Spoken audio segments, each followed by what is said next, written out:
So this is called, when this happens, when the baby is born in the amniotic sac, it's called a veiled birth.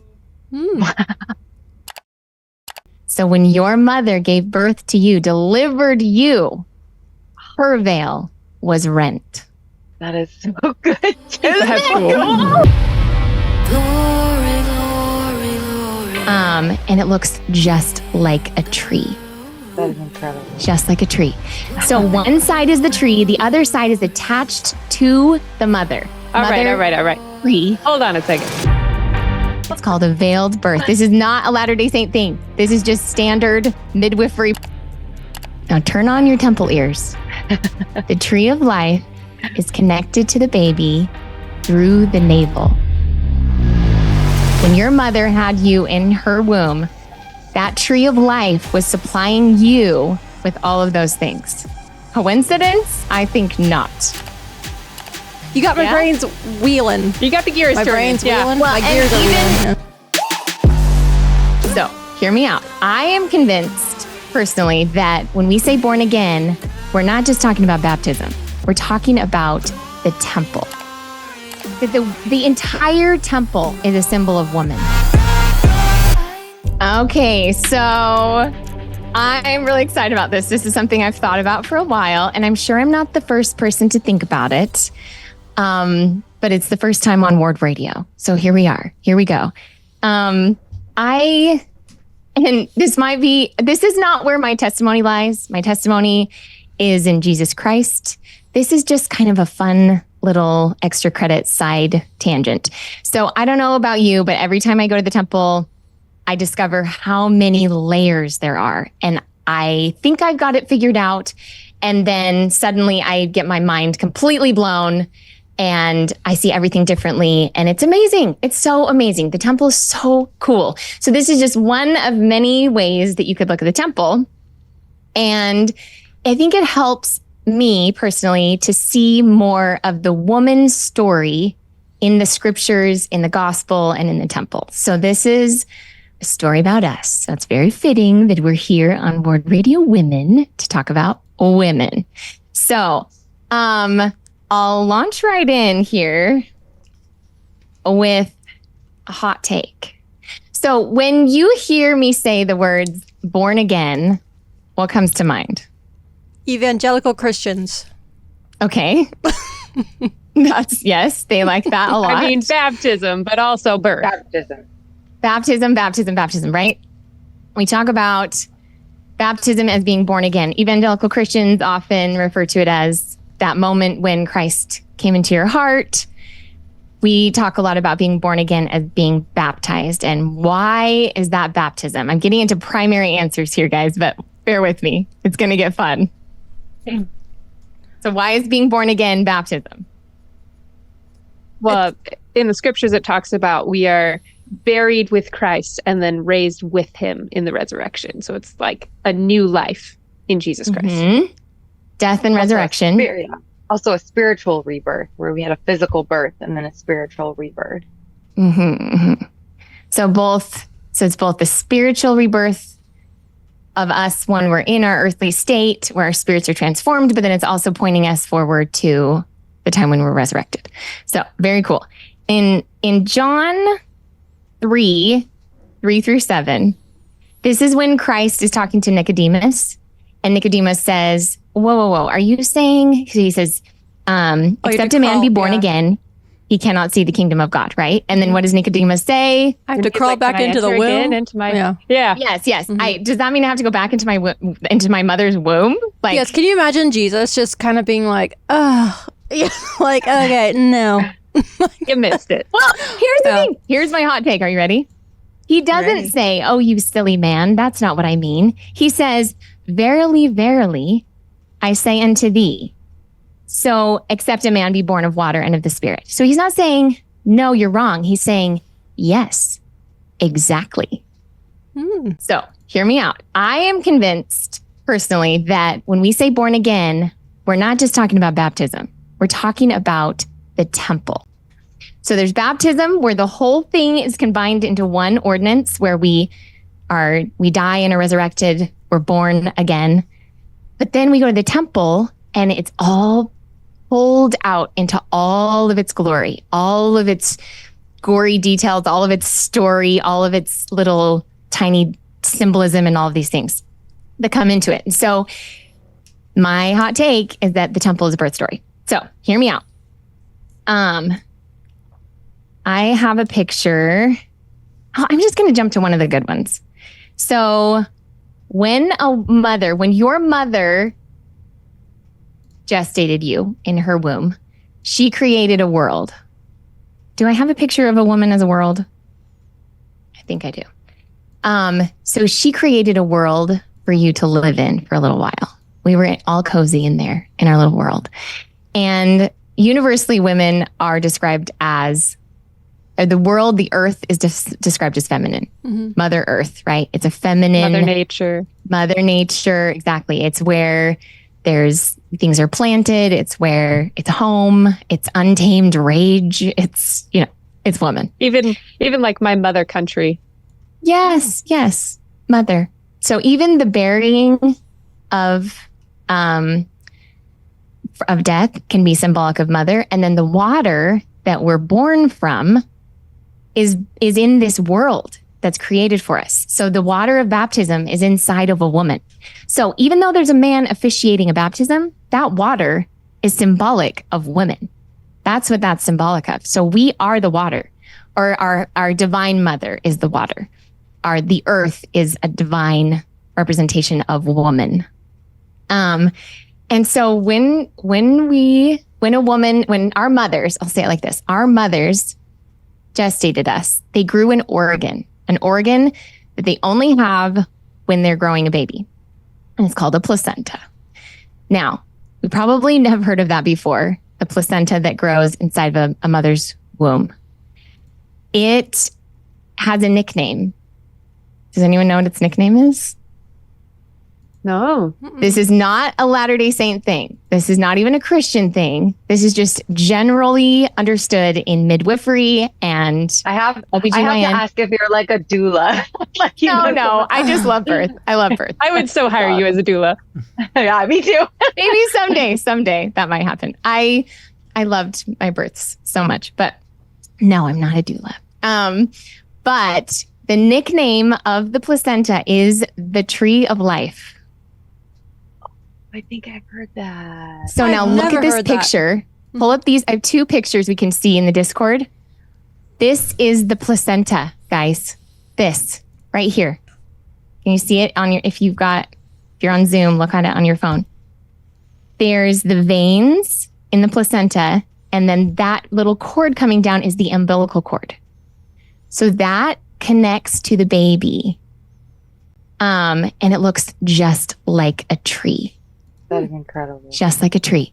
So one side is the tree, the other side is attached to the mother. All right. Tree. Hold on a second. So baby partaking of the tree of life then has to be, well, no, it's not the tree of good and evil. No. I was going to say, if it's not good and evil. Not the tree of good and evil. This is the tree of life. Okay. There's two trees. Carry on. Yeah. Two trees. This one's the tree of life. Okay. Keep going. So, what does the placenta do? It has many functions, but one is respiratory. So the baby's underwater, it can't breathe. So the placenta gives oxygen, which is respiratory. And the word inspiration actually means to inspire or to breathe in. So inspiration comes from the tree of life. Also, the placenta takes care of excretion or all of the waste from the baby. So it's cleansing the baby's body through the placenta. So it's inspiration and cleansing. It's nourishing. It gives nutrients. It also gives immunity. So any antibodies that your mother had when she had you in her belly were given to you through the placenta, through the umbilical cord.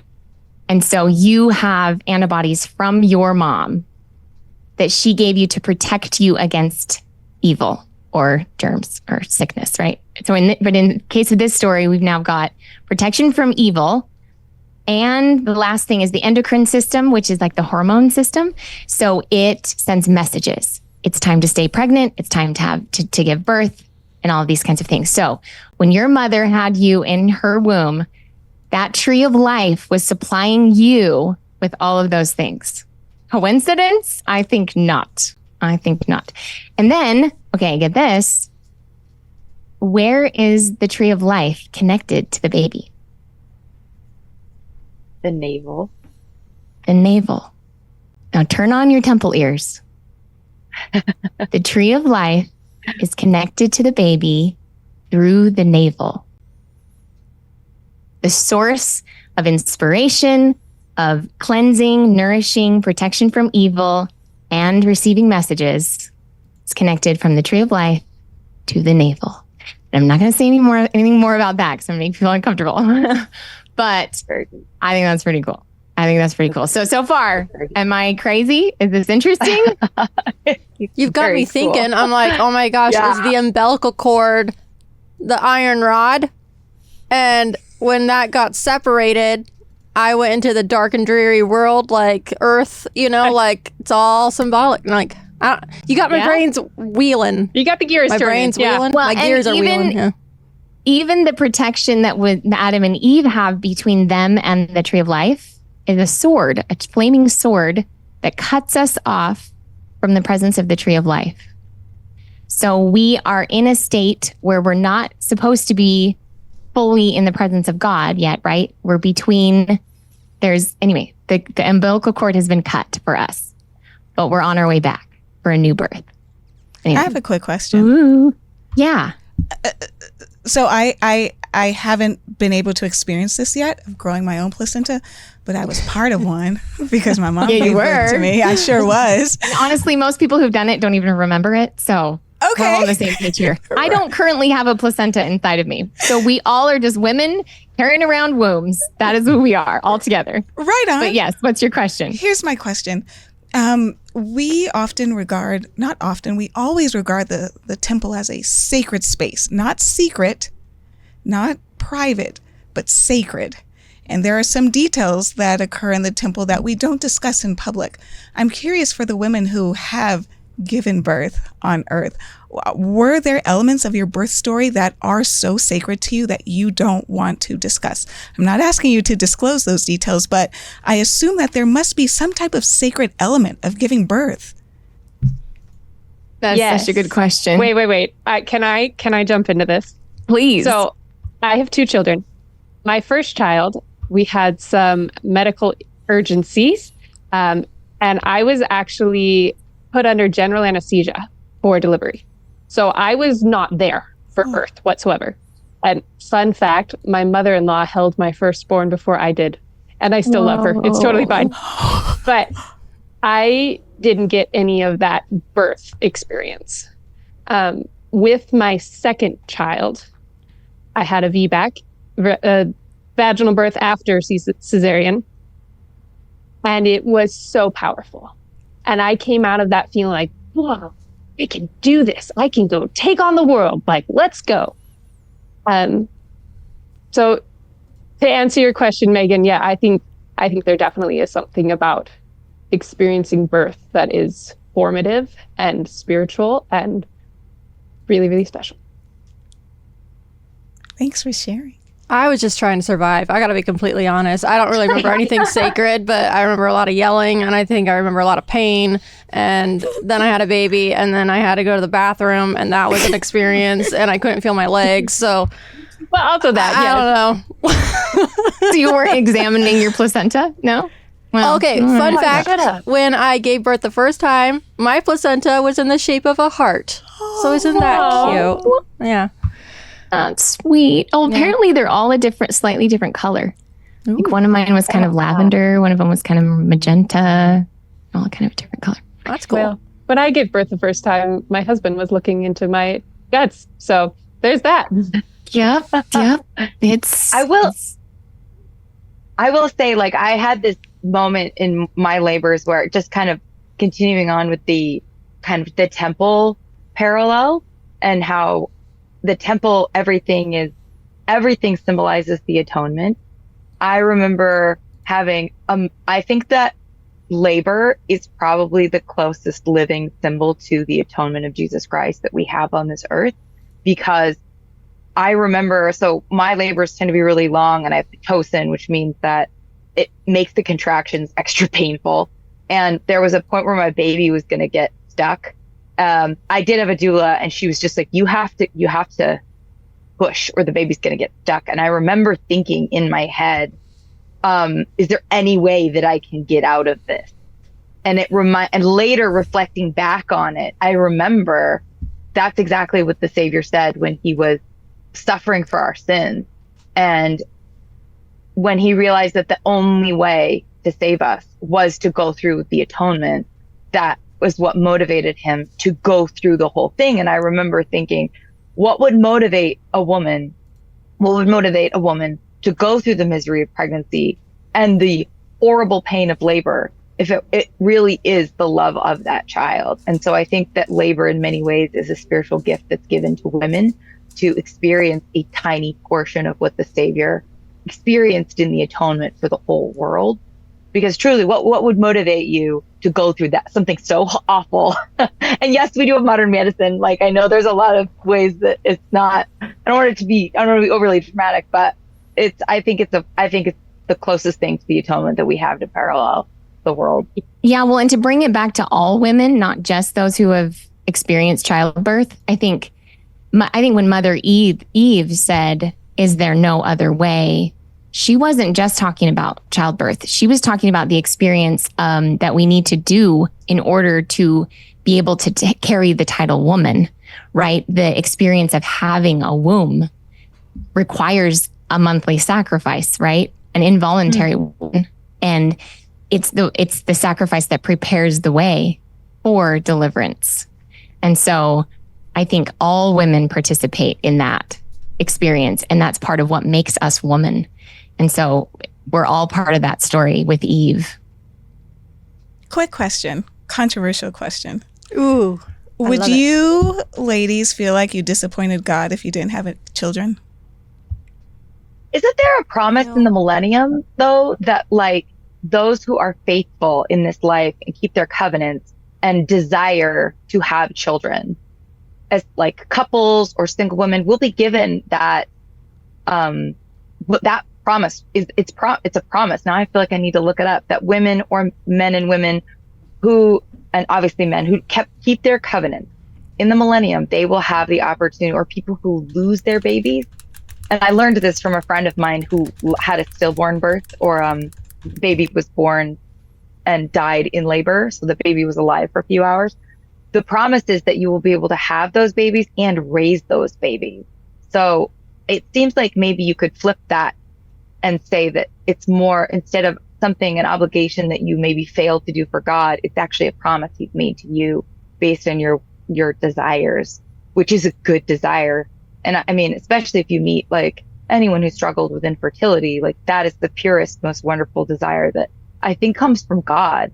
So I think that's a different way to look at it, is that even though the actual experience of it is probably much more painful than just, but I think it's comforting to know that doctrine.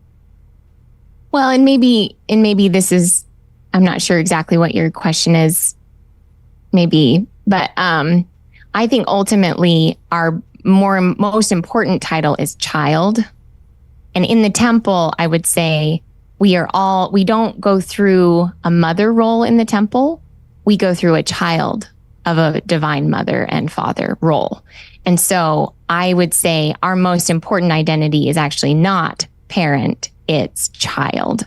And so would I feel like I disappointed him? I don't know if I've thought that through. I think I had the opportunity and took the opportunity, but I think there are many beautiful sacrifices that are made by women that aren't tangibly, birthing their own children, that are beautiful, righteous, wonderful things that Heavenly Father would be so proud of and is so proud of. And so I think there's so many right ways to do this life.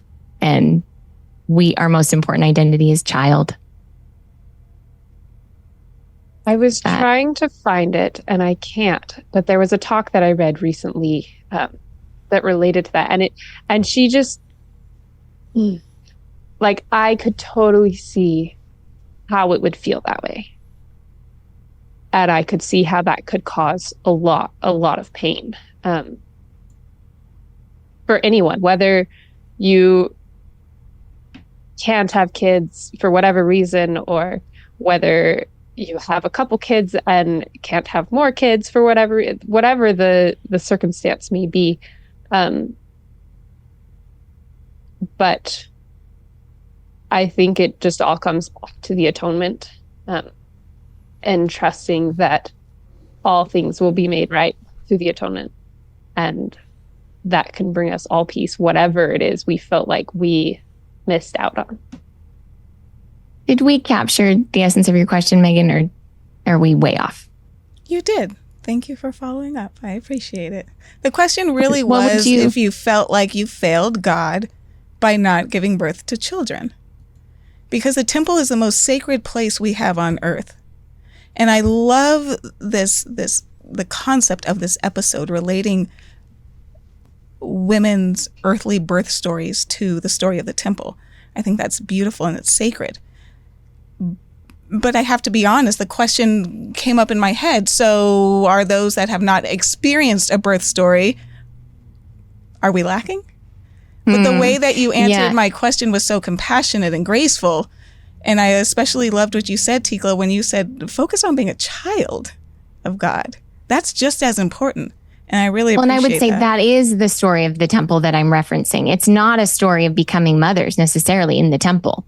It's the story of, we are in the temple, which is a woman. So we're essentially going into a womb to have this experience. And I have tons more examples of parallels to where I think this is true, but all of them include us as the child in the temple, as the baby, as the cozy baby inside of a womb, right? Yeah. Which, baby, that's so weird, guys. Am I crazy? But because I'm gonna go out on a limb. Let's be real, the temple's so cozy. Yeah. Well, sometimes. Fallen asleep a few too many times. I'm going to go out on a limb and just kind of say, like, I think we can all relate to the story because we've all been born. Mm-hmm. Right. So I think that's where, like, Tikla, what you were saying is, picture yourself as a baby, going through that process. We don't remember it, like the veil, but yeah. Okay, keep going, Tikla. Hey, the veil is a great one. Should we talk about the veil? Yes. Let's do it. So in birth, there is a veil. So, and maybe the easiest way to describe this is, well, I won't go there. But so you know how inside your mom, when you were inside your mom, you were in amniotic fluid inside an amniotic sac. Mm-hmm. So the amniotic sac is within your womb. And when the water breaks, or the bag of waters is what it's sometimes referred to, breaks, then that membrane is torn. And then the water comes out and the baby begins to be born. And so but sometimes the baby is born, it's very rare, the baby is born in the amniotic sac. So that happened to my friend. Did it? Yeah, my friend. The baby, it was the 13-pound baby, and it came out full staff. Holy. And the whole staff from the hospital came because it happens, but it's rare. And so the baby's rare. Sleeping full, but I don't know how she did fully that. In case, so okay, there's a picture. There's a picture in the Discord of this. And it's kind of hard to see, but if you're looking at it, if it's pulled up now, so there's the baby's head, and there's a little hand, and it almost looks like he's in a little like bag, like a little balloon. You see that? So this is called, when this happens, when the baby is born in the amniotic sac, it's called a veiled birth. It's called a veiled birth. This is not a Latter-day Saint thing. This is just standard midwifery practice that is what that's called. And it looks like, especially once it bursts, once the amniotic sac is over the baby, it looks literally like a wedding veil that's on this baby's face. So we had to go through a torn veil to come into this world when we were born. So whether that's the moment of forgetfulness or not, it's symbolically represented inside a woman's body. And when does it happen? Right before we are delivered. And what happened in the temple when Jesus Christ delivered us, when he was crucified on the cross? What happened in the temple? The veil was torn. The veil was rent. So when your mother gave birth to you, delivered you, her veil was rent. That is so good. That's cool. Yeah, this is very neat. This is very neat. So I don't know if you guys have been in on any of the controversy. This was maybe happening more when I was in college. And it still happens, I think, where women will go to the temple and they'll have mixed feelings about being wearing a veil. And I have a clip from Mormon Stories where there's a sweet woman who's sharing her story of going through the temple, and it was not good for her. It was not a great experience. And some of that was because of the veil. And I think I gave a timestamp that we can start it at because it's a little bit long. But if we start at minute 207, and we can listen to really her experience, and it has to do with the veil, or the veil that women wear in our robes of the holy priesthood. And have an eye slit, like it's just really just white blobs. And so it was just such an unsettling thing. I just kept looking over at the men and seeing the individuals, and then looking at the women and just seeing blobs, and then back at the men and back at the women. Like they're literally faceless. Yeah. Wow. I felt erased in a way, like our, just we're not individuals anymore. Like who knows who that is, but you do know for the men because you can still see them. I've never thought about that. So John DeLynn in this situation, he's talking with her and he validates her feeling of feeling erased. And I just want to give this woman a hug so bad. And I hope she can watch this episode and see woman in the temple. Because if you have a veil inside of your body, who more fitted to wear the symbol of the veil than the woman? And I would say for any young girl looking forward to her marriage, the idea of wearing a veil is very romantic and exciting and beautiful and special. But I would say even more so, anytime something is veiled, it's a representative of a sacred, godly presence. So whatever is behind the veil, whether that's the divine presence of the womb before entering earth life, or beyond a veil into the presence of God, or behind a veil as a woman, that is a symbol of the presence of God. In my, this is just Tikla speaking. I don't know. I wouldn't preach this and really study at church, just in the ward radio room. But I have come to believe, go ahead, Rachel. So I would encourage, I really can't, I've given this book away to so many people. It's called Soul Sacraments. It's by Alonzo Gaskell, and he's a professor at BYU. And what I like about him is that he was a Greek Orthodox and he joined the church. And I don't know if you've ever been to a Catholic church where there's a lot of like items and ornaments and things and statues. Greek Orthodox churches are so incredibly cool because it's like a pack rat's dream. Like if you go to a Russian Orthodox church or a Greek Orthodox church, it's just and what you find with Greek Orthodox people is that they have a deep understanding of symbolism. It's like we see symbolism with one dimension and they see it in 3D. Like they see symbolism everywhere.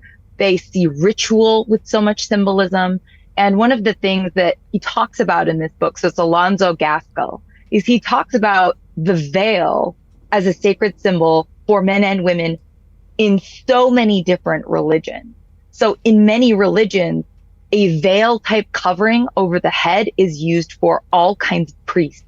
It's a symbol of priesthood for men and women. And so in the temple, it's a symbol of sacredness. Also, the top of the head is the highest part of your body. And so it's the closest to God. And so I just think I would encourage people to read that book because it also helps you be not so limited. It comes back to the story you started with, Tikla, at the beginning of Nicodemus, where Jesus is trying to teach symbolically, and the people are thinking so linearly in such a flat way that they're like, how do we baby born? And I that's kind of what I hear. And I think it's very normal to be overwhelmed if you go to the temple. I wasn't, but I had several friends that were. That's why I think it's helpful to have a symbolic guide for you. The friend that I know who had the most awesome first time experience in the temple was an art history major. She was an art history major because all she saw when she went through the temple was artistic symbolism everywhere she went. And so that's another thing about the veil, is that the veil is a symbol in Jewish customs, and you definitely see it in the Russian Orthodox Church, is you see kind of veil type head coverings on priests. And it's a symbol of priesthood as well. So there's that. Gotta be honest, I was one of those that went through for the first time, and I was completely overwhelmed, and I was just kind of looking around like, can I go back to sacrament meeting? Like, I don't know if I like this. But also, like, with the veil, Tikla, I'm loving this episode because you're making me, like, think deep, and I often don't do that, but I like this. Meanwhile, I can't get in the real world. My family keeps calling me the weird wizard in the woods because they're like, okay, Earth Tikla, like, that's great, but... The weird wizard, I like that alliteration. That's cool. On-board radio women. No. But like now with the veil, I like that, you know, Rachel, you brought up some good points too about the veil too. I don't know. I'm happy we don't have to veil anymore. I didn't feel like I was faceless like that one, I don't know her name, that one lady on the John Dehlin episode. I didn't feel faceless. I didn't feel demeaned by having to veil. My problem with it was when I had to like pray out loud with the veil on, my hot breath got like stuck and it was like ricocheting back onto my face, and I was always just like I couldn't deal with it, and then that made me anxious, then that made me more sweaty, and it was a whole thing for me. So I'm grateful we don't have to veil, but not for the reasons that lady was speaking of. Fair enough. I'm embarrassed to admit, but... I didn't even know that change was made. The last time I was at the temple was when I got sealed. And if you're new here, I got divorced 9 months later. Another story for another day. Nevertheless, I didn't know that it changed. What came to mind was one of our articles of faith that explains that we are a church of revelation. And how beautiful is that? That we are open to the fact that we are going to get new ideas. We are going to get new inspiration as to how to lead this group of people back to our Heavenly Father in Jesus Christ. So, one, I need to go back to the temple. Two, Tikla, I'm really thankful that you came up with this concept for this episode. Like Brittany said, it's making me think a lot. Well, we need to do a word radio temple trip, huh? Yeah, and Tikla's our spiritual guide. Yep. So, okay, how are we doing on time? There's so many things we could talk about, but we that might be have good. to do a part 2. Yeah, maybe a part 2. But I think I would so be down for part 2. This is really good. You guys are so great to humor me on this topic. What's so nice is like we do like a lot of times we talk about temple doctrine or we talk about temple prep, and it's usually a co-ed situation when so much of the symbolism, I think that is what overwhelmed me. That was the symbolism of the temple is so feminine, masculine, balanced out, and kind of it's so vivid in its symbolic nature throughout the temple and the artistry in the temple without saying too much. So it's interesting to get to talk about it in a positive way with a group of women, because I think that mentorship is important, because you can so easily because I think what's interesting about that John Dehlin clip is like, what is it? It's a man reinforcing how demeaning the temple is to a woman. Why isn't she talking to maybe another woman who can help her appreciate her own womanhood in the temple? Well, and what kills me, and I'm sure John Dehlin, I'm sure has good intentions at some, I'm sure he's believes in what he's doing, but he so often will reinforce something that someone thinks that is an error and then say, yeah, God does feel that way about you, essentially. Yeah. And it just breaks my heart. So I'm like, guys, no, that's not the truth. And I know, but I've also been through it. Like in my journey from maiden to motherhood, I had a little period of time where I was like, what's the deal? Where are women? We're right. Like I couldn't find who I was. And it's been such a cool journey to find. And now I read the scriptures. I'm like, where are the men again? Oh yeah. Oh yeah. These are stories about men. Because the language of the scriptures is so feminine. Men, close your ears. You need to have it ruined for you, but so many words are women words, and we'll have to do a part 2. That'll be fun. Part 2 and 3. But for now, just know that the entire temple is a symbol of woman. You have to be recommended to be able to be in that place. And so when you think of the temple, just understand that she's a woman. One thing I would love to ask Megan is, because one thing you had asked Megan, like when you said, the question that you asked about, like, do you feel like you disappointed God if you don't have a baby, or whatnot, as I was actually thinking about how joining the church would completely reframe your paradigm, especially because you joined a little later in life. Like if I didn't have the gospel, I wouldn't have a paradigm that values having babies in this life, in this age. The way I would view it would be, so I would love to hear your story about maybe how joining the church changed the way you view being a woman, or being like, because it's a pretty phenomenal doctrine. Or if it did, maybe you already had. That's true. I don't want to put words in your mouth. Yeah. The question seemed like it seemed fitting. Yeah. For something like that. I appreciate you even mentioning it. There were myriad reasons why I joined the church, one of which was the way that the church, in my mind, put mothers on a pedestal. I thought it was so beautiful. I was raised by my aunt. I saw my mom on the weekends. My aunt stayed at home with us, and I thought it was the most beautiful setup possible. And so when I found this community that really, really appreciated stay-at-home moms, that was one of the things that attracted me to the church, really. I've been a member for 8 years. I haven't had a baby yet. So way, way in the back of my head, there's this little file that I don't share with anybody, but I've shared with you guys. Sometimes I think, is God disappointed? I'm trying my best, I'm trying my best, and I'm not going to settle and bring a baby into the world with someone who I don't think is the right fit. But it's always in the back of my mind. Like, I was given this reproductive system. Time is ticking. Is God mad? Should I have settled? So that's kind of why I asked the question. I really commend you for asking it too, because I don't know, you are going to represent a segment of the audience that's listening that feels that way, that doesn't feel comfortable sharing that with the people that they actually know in their real life. Thanks, Rachel. You know what I mean? It's true though. Like, people carry that pain around. I have 4 sisters, and only one of them has babies, and I know the other 3 sisters have that in their mind, and it's all how life is so complicated. And even if you have good answers, sometimes you still feel that way. But I think it would be, I'd love to hear that side of your perspective next time, because this is a corner of the internet where we can talk about how the gospel is actually validating to being a woman. Totally. It's actually, because I said to my husband the other day, because I've had some postpartum, like, I was like, I literally feel like the only place I can go to feel good about being a woman right now is the temple.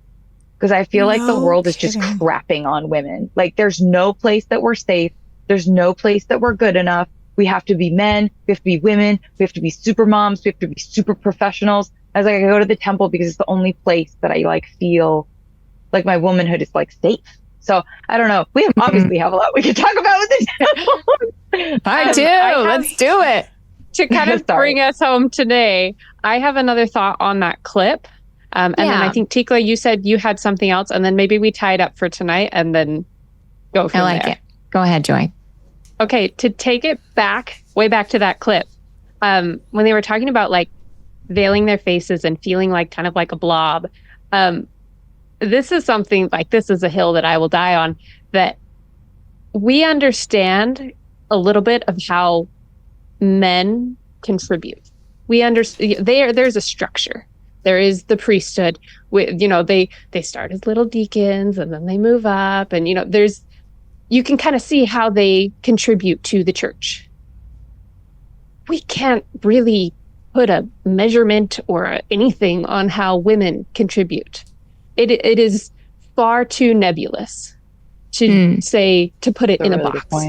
It's a little bit more like art, right? It's a little bit more, whereas I like to think of the women, the feminine, as the art, and the men as the frame around the art.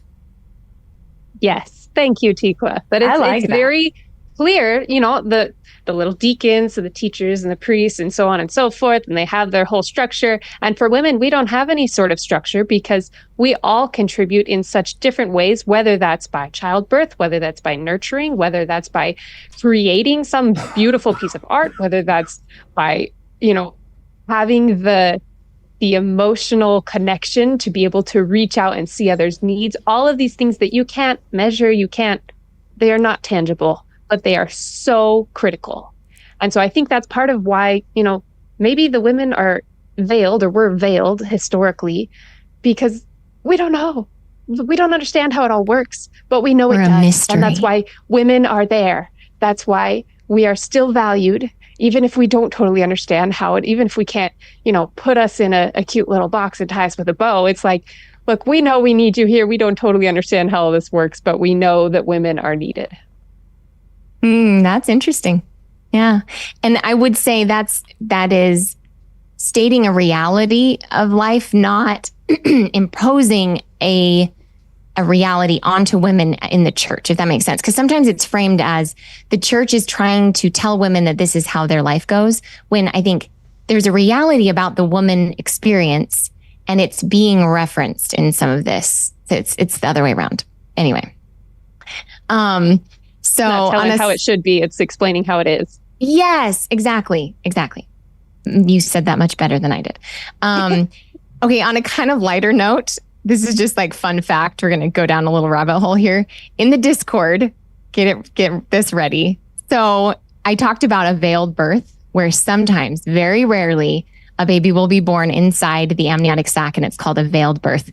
And there'll be a piece, especially on their head, that breaks away from the sac. That's this little piece of kind of gauzy skin. And so in old times, seafaring days, pirates would purchase dried cowls. It's called encowl when that happens for a baby. It would be dried, and they would take it as like a souvenir, as like a what's it called, an omelet, as like a good luck charm. Like then they would take it on their ship with them as like a good luck, so that they wouldn't sink. So the pirates would take these, and they would be called call bearers if they had one of these as like a good luck charm. Isn't that the weirdest thing ever? Look at that picture. It's like all dried up with a little plaque. It's so weird. So weird. Okay, I don't feel so weird now for wanting to encapsulate my placenta and take it as vitamins. Really? Did you do it? I didn't do it, but I really wanted to. But no, I didn't do it. Tree of life. I think Cardin was over there in the corner like, if I did it. Oh my goodness. Well, I love being a woman, and I love the temple, and I find divine femininity there so much. So thanks for letting me chat. We're going to have to do a part 2. Lots more to come on part 2. We can talk about symbols of femininity and masculinity and get a little deeper. I'm going to just be real careful and reverent, but I think we can explore some of these topics. If there's other parallels that you see to the temple and childbirth that I didn't touch on yet or haven't thought of, put them in the comments, because there's lots more discussion to be had there. And we'll do more of this soon. Oh my gosh, Tikla, this was great. I'm going to have to like mentally prepare for a part 2. I don't know if my brain can literally hold all this awesome information anymore. Anyway, this was fantastic. Anyway, yeah, as Tikla said, drop any suggestions in the comments. Maybe we'll even have to do a live stream. I don't know. Anyway, for this and more, check out wardradio.com.